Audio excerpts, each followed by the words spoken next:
শ্যামনগর পৌরসভার বর্জ্য ব্যবস্থাপনায় স্থান নির্ধারণ করলেন শ্যামনগর উপজেলার নির্বাহী অফিসার রনি খাতুন।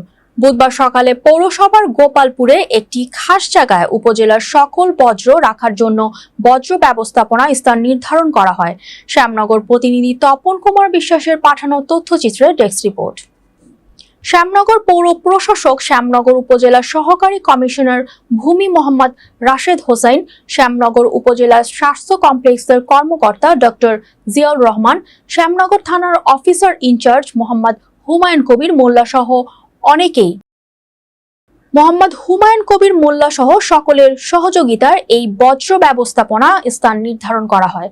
উপজেলা নির্বাহী অফিসার মোহাম্মদ রনি খাতুন জানান, আগামী সপ্তাহ থেকে বর্জ্য ব্যবস্থাপনা কার্যক্রম শুরু করা হবে।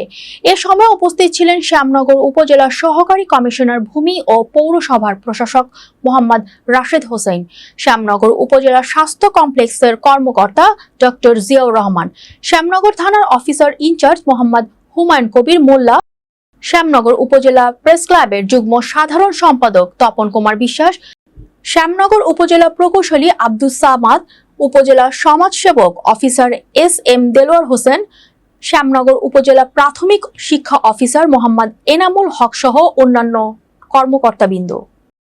আপনারা জানেন যে আমাদের শ্যামনগর পৌরসভা হচ্ছে নবগঠিত পৌরসভা। পৌরসভার ওয়েস্ট ম্যানেজমেন্ট বলতে আসলে তেমন চোখে পড়েনি আমাদের। এখানে বর্জ্য ব্যবস্থাপনার কোনো সংস্থান এখানে নাই।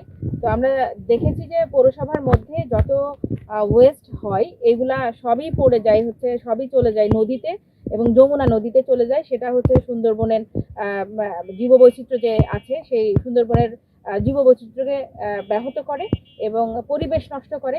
পৌরসভার একটি অন্যতম কাজ হচ্ছে পৌরসভা এলাকা পরিষ্কার পরিচ্ছন্ন রাখা। তো সেই লক্ষ্যে আমরা পৌরসভার প্রশাসক সহায়ক আছে, এখানে পৌরসভার প্রশাসক আছে, আমরা সবাই মিলে এই জায়গাটা একটি খাস জায়গা।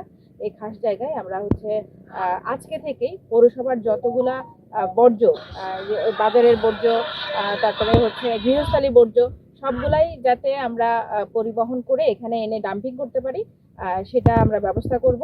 এবং আমরা সাথে আমাদের যদি কোনো NGO আসতে চায় এবং CNRS CDO যদি আসতে চায় আমরা এবং যে কোনো NGO আমাদের সাথে যদি আসতে চায় বর্জ্য ব্যবস্থাপনার ক্ষেত্রে আমরা সবাইকে স্বাগত জানাবো।